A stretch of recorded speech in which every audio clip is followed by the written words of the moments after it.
একটা চিপস কিনে দিলে একটা বাচ্চাকে, একজন ভদ্র মার্জিত ফ্যামিলির মানুষ তাদের বাচ্চাকে শিখায়, আব্বু আঙ্কেলকে থ্যাংক ইউ দাও, আঙ্কেল তোমাকে একটা চিপস কিনে দিছে।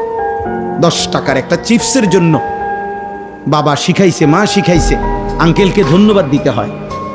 আর এই কায়নাতের সব কিছু দিয়ে যিনি আমাকে লালন করছেন তাকে সেজদা দিতে হয় না? এইটুকু শিখাইলেন না?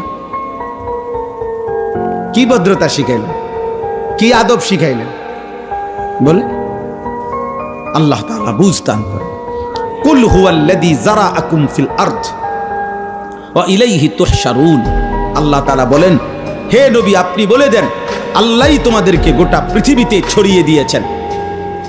কে কোন জেলায়, কে কোন দেশে, কে কোন ভাষায়, হ্যাঁ, সব কিছুর ফয়সালা কার? আমরা কেন কুমিল্লায়, তারা কেন রংপুর, আমরা কেন বাংলাদেশে, তারা কেন সৌদি আরবে, কার ফয়সালা?